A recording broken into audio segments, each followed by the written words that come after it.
Hey friends, I hope you are doing well.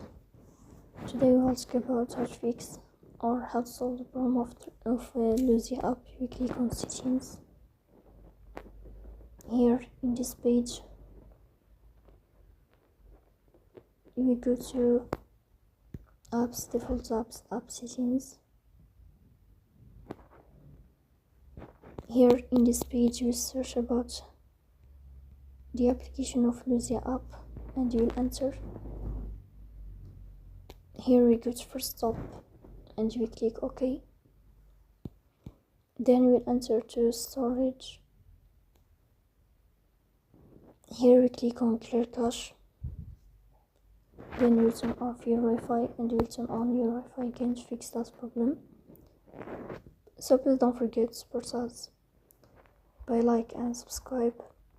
See you next time and thank you for your watching and your